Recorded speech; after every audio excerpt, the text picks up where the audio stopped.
Good morrow, scholars. Welcome again to Witch and Wizard.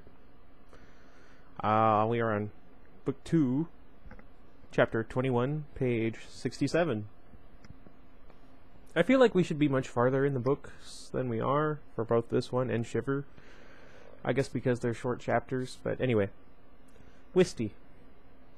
When the ugly black New Order van finally stopped, it was raining hard outside and the wind howled. We were parked in front of another large building, this one with high stone walls that looked charred, kind of like an old factory. Stains over the doorway revealed where foot-high letters used to be. They had read, General Bowen State Psychiatric Hospital. For a moment I got the idea that this nightmare might actually make sense. That's it, I thought with a breath of hope. I'm psychotic. Everything that's just happened has been a clever collection of my own delusions. That would explain the fire, the strange and random appearance of Byron Swain, the death sentence for being a witch. The good doctors will treat me here, Mom and Dad will come get me when I'm well, and everything will be fine again. I'm just psychotic, is all. No biggie. Funny when that's preferable to everything else.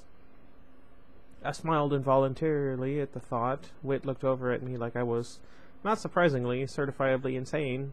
I sure hoped so. What's with you? You're half smiling. Why? This looks like a hell house, he grimaced. Well, what were you expecting? I said with a titter. I don't know what that means. Warm and fuzzy. We were whisked out of the van and past the stone walls. Move it, the guard jabbed me with the back of his baton, pushing me into a wide, dark hallway. One faint fluorescent light flickered at its distant end. A light at the end of the tunnel? I doubted that. Will I be treated here? I took the chance of asking, when can I meet with the doctor? Whit twisted his head around and gave me another confused look. This is a jail of the New Order, girlie, one of the guards said, sounding both brusque and nervous, for dangerous criminals like you two. We were pushed into a very dim stairwell, lit only by the faintest light seeping under the doorways at each landing. My legs were shivery, probably because we hadn't had anything real to eat since, Nightmare 30. Not sure how I should have read that. The guards marched us up higher and higher until I surrendered to fatigue and quit counting the landings.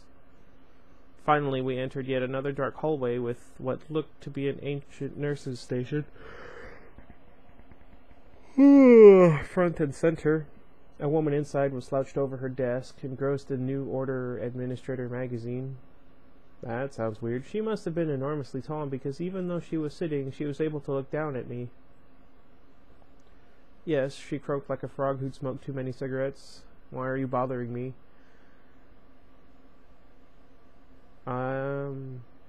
Dark eyes without any whites bored into mine. She had a crooked nose and a pointy chin with a huge mole that had wiry black hairs growing out of it. Heck, if the New Order was really looking to arrest witches... Two more despicable degenerates for you, matron, announced one of the guards. A witch and a wizard. My stomach sank down to my socks. My short-lived fantasy of psychosis was officially over. You know, life really sucks when you're desperately wishing to be institutionalized, drugged, and shocked back to reality. I'd gladly take a lobotomy at this point. I guess that's what you're faced with when freedom isn't even a pipe dream any longer. Give me a lobotomy or give me death. What do you think, Iggy? Chapter 22.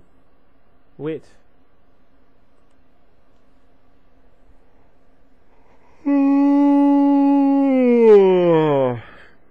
Sorry. Police must be dragging every rancid trash pile in the country, the matron snarled, finding all these maggots for me to look after. And with that cheerful introduction, our situation might have hit a new low. At the moment, I was actually more concerned about Whistie, whose eyes were scarily glazing over. The matron swiveled her chair away from us to grab a couple of thick files off the desk behind her. A greasy, heavy ponytail hung down the back of her white nurse's uniform like some enormous piece of seaweed or a dead lake eel. Yes, ma'am, the guard said. Maggots is exactly right, only maybe a little too kind, if you ask me. I didn't, snapped the matron. The guard cowered and did his impression of a dashboard-mounted bobblehead in a dune buggy. Then she heaved herself to her massive feet with a weary grunt. "You know why you're here instead of some namby-pamby jail?" she asked. "No, sir," I said, clearing my throat. "Funny boy." Her eyes narrowed to gleaming slits. "This is a dangerous place," she said, "for dangerous criminals, but keep in mind that your cheap tricks won't work in here, my pretties." Did she actually just call us my pretties? Did I hear her right? Maybe there was a reason I was in a psychiatric hospital. The new orders had this place spell-proofed. She gloated, and then her expression changed when she began muttering to herself. "I don't know what they think I'm going to do with any more of this filth, though." The matron led us down the hallway to a thick wooden door with a wire-glassed window. She unlocked it, and the guards very roughly pushed us inside. They removed our chains and tossed our meager belongings, one drumstick and one empty book, on the floor behind us. "Welcome to death row," she said as she slammed the door shut and locked us inside. Chapter 23. Whistie. "A little creepy, huh?" I said, trying to make it sound like this place wasn't much worse than a haunted mansion at a kiddie theme park. Not as creepy as you," said Whit. "I hate to break this to you, sis, but you're glowing." "Glowing? Does not compute." "Does not compute." "Huh?" I said, deadpan. "What do you mean? What part of your glowing do you not understand?"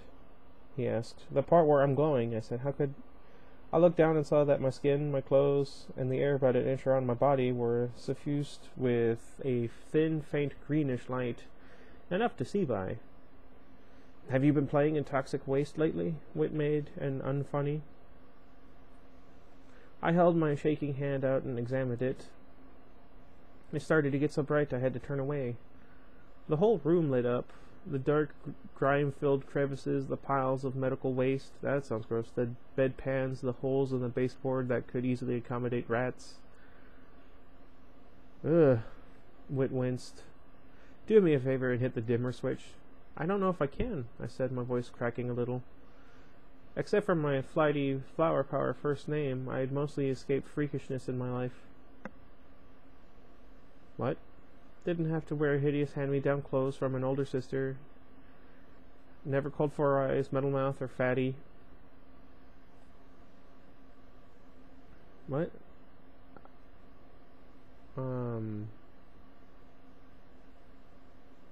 Did I feel like I lost my place. Never the last one picked for gym class. Now was an official freak 3 times over, a witchy, flame-throwing, radioactive freak. That's not great news for a 15-year-old, let me tell you. I suddenly welled up with tears, desperately needing my parents. That's sad. "Mom, Dad," I whimpered. The echo of their names hit my ears cruelly.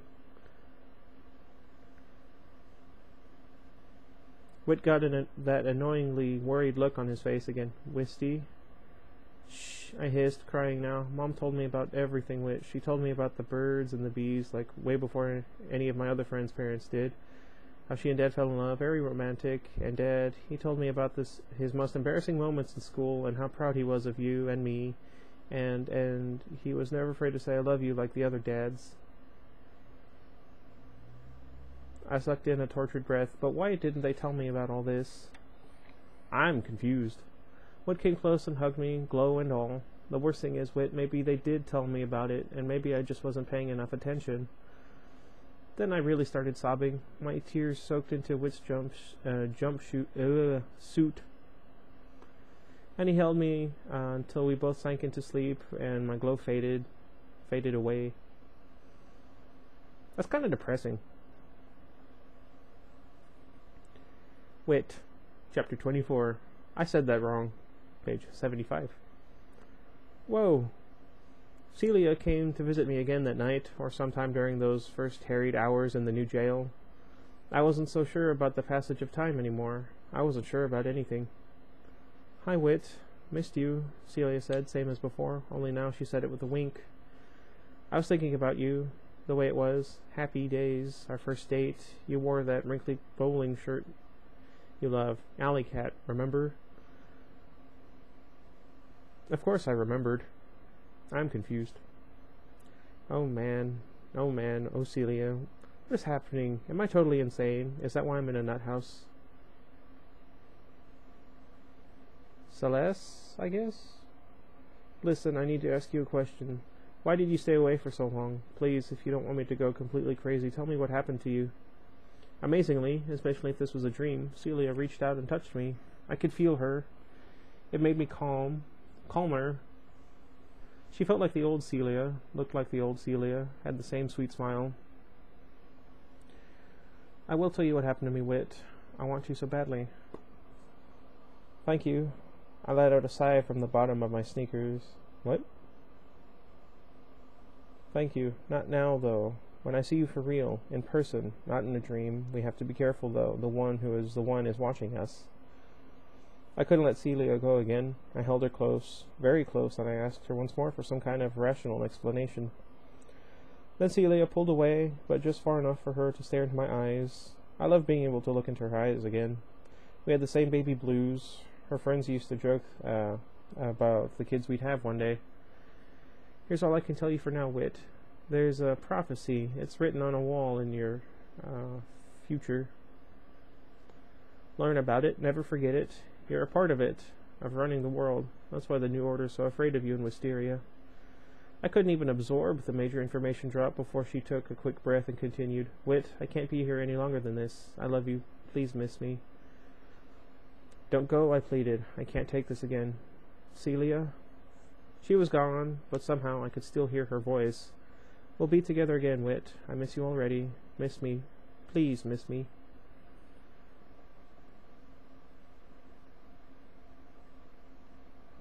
Chapter 25. Whistie.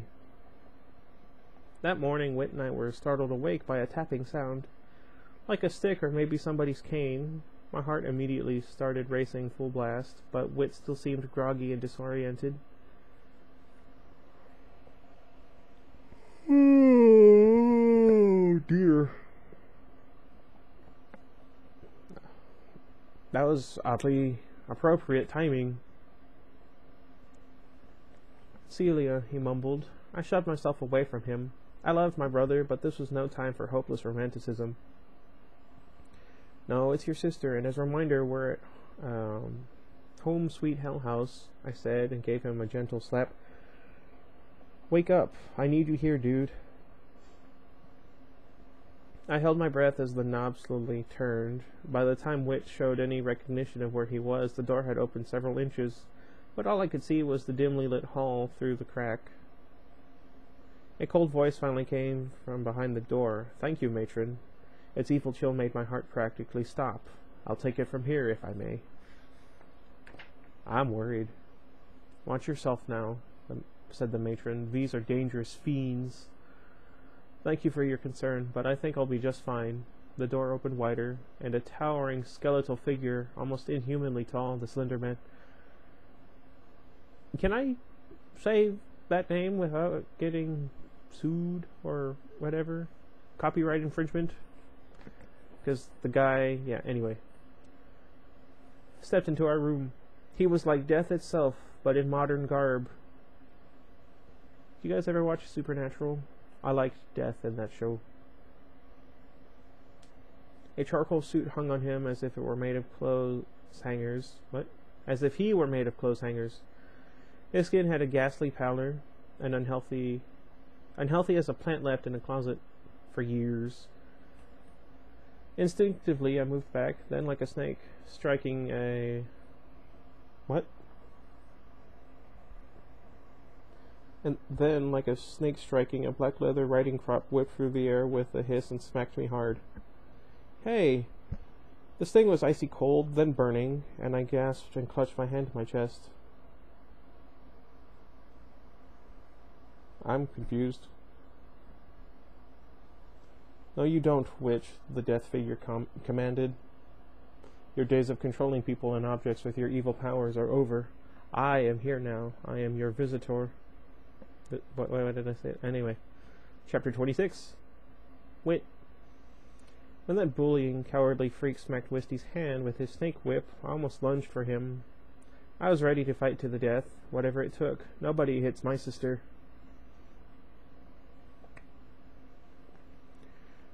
Whistie bravely cradled her hand and watched him, her jaw set. I glared at this visitor creep, trying to distract him.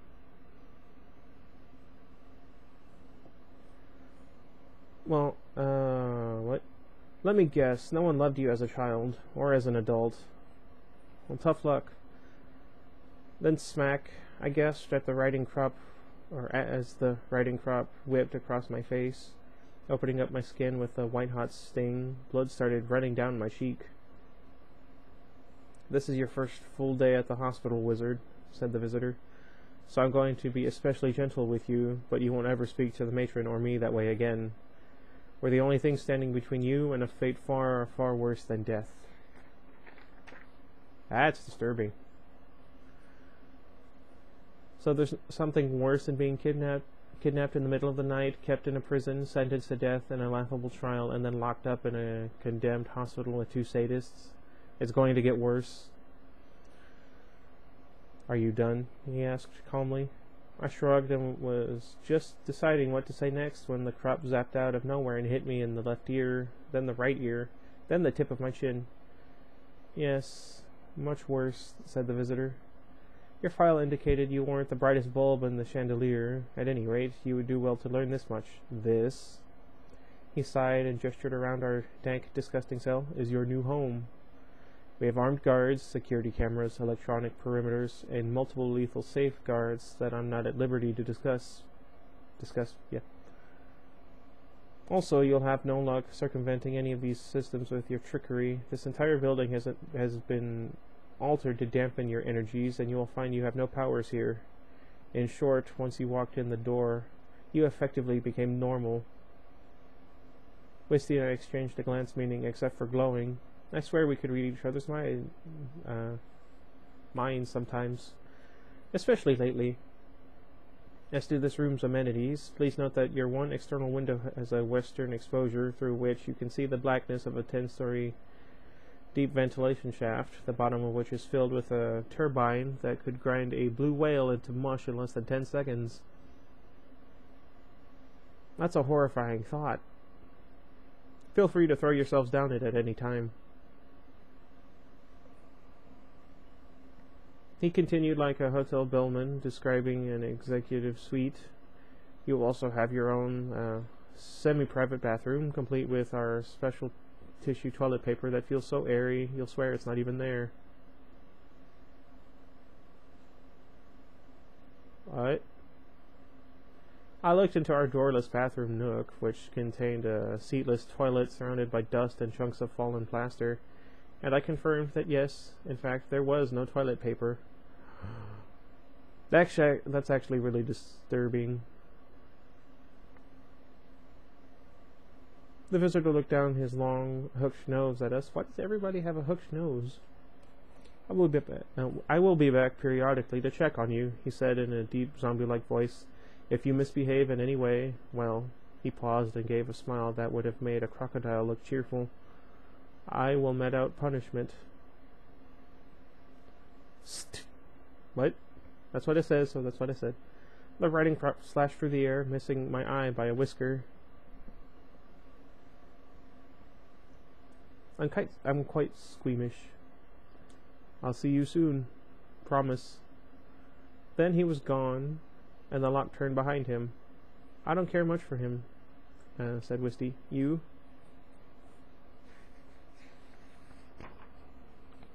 Chapter 27. Wait. Whistie then summed up our situation with typical offhanded precision.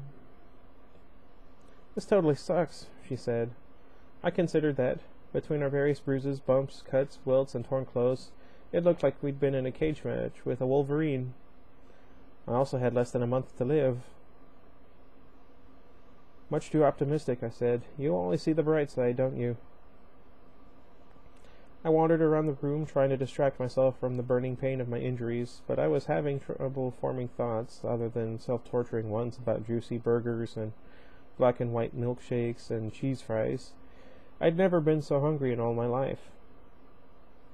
Then I noticed Whistie sitting on the mattress, moving her lips silently.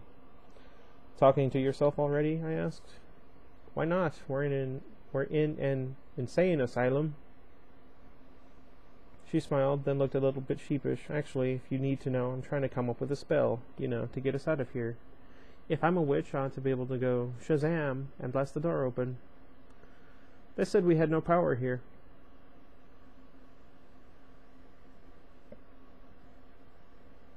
If any of you know what I was just thinking about, please let me know down in the comments, and if you are correct, we'll turn this into another little contest. Good luck. You weren't paying attention to the one with the bullwhip. Really? Then tell me why that, Then tell me that my little radioactive moment was just a weird dream, she said. Okay, you win, Glow Girl, I said. So, you think Shazam will do it? Go for it. She waved her hands at the door. Shazam, she yelled. Snick. It popped right open. I'm assuming because there's someone walking into the door. Yep. Chapter 28. Wit. Here, both of you. The matron's Bigfoot-sized body filled our doorway. Come with me, vermin. I suppose it's time you learned how to get food and water. In the woman's massive hands were two beat-up plastic pails, which she flung out to us. Call it a hunch, but this already didn't look good. I'd have done anything to get a drink of water, though. The sink in our bathroom didn't work, and what was in the toilet wasn't exactly potable. Potable? We each took a pail and followed the matron as she noisily clumped down the dark hall, her keys jangling with each lurching step, and her preternaturally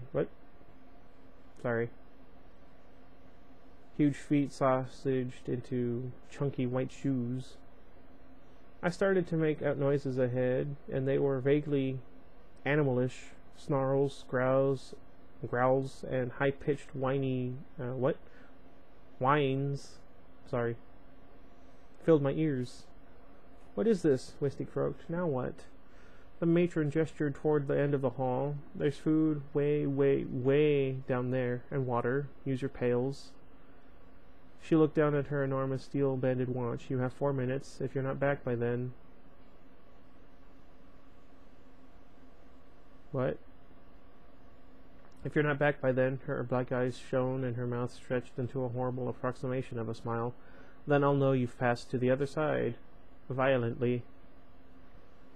Turning, she clomped her way back to the nurse's station 50 yards behind us. Take care, she called. My palm was already sweaty where I held on to the thin metal pail handle. The hallway in front of us was lined on either side by canine animals of some sort. Mad dogs, wolves, black-furred hyenas, hungry, angry, hostile animals chained to the walls up and down the hallway. Somehow we had to get past them, and back, in 4 minutes, but only if we wanted food and water. Only if we wanted to live. Chapter 29. Whistie. Anyone who's ever been on the verge of a major disaster, possibly even death, will tell you that the most mundane things can go through your mind. Just before I was about to sacrifice my life to the animals, I thought about a really mean dog that used to live on our block. When I was little, my friends and I always rode our bikes on the other side of the street because the dog looked wild, and we were scared it would break free and bite our butts. Her name was Princess. She was a Shih Tzu, and she now seemed like a fuzzy teddy bear that I could have dressed up in a doll's clothes for a tea party. Are those dogs? Whit asked hoarsely as we started down the hallway. Or wolves? I shook my head. I'm going with hellhounds. Do you think maybe you could burst into flames again? Whit whispered. I can't do it on purpose, I croaked, frustrated. I'm trying. Not happening. Okay, well, I'll go. Whit rasped back, then blew out a thin gust of air.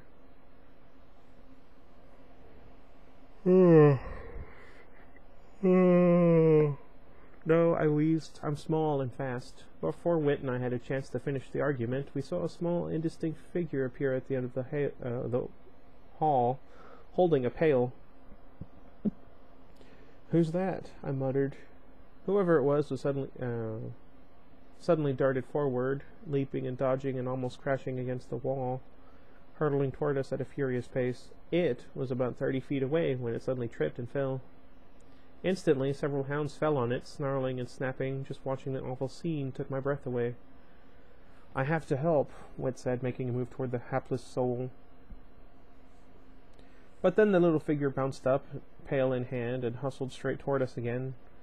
I couldn't tell if it was a boy or girl, but it was definitely a little kid, maybe 5 or 6 years younger than me. Blood streaked the poor tyke's hair and ragged t-shirt. We stood to one side as he or she dashed past, then collapsed on the dirty floor, huddling against the wall, head and shoulders shaking. The pail, which had fallen over when the child had tripped, was now completely empty. The hellhounds had eaten or drunk everything the kid had risked life and limb for.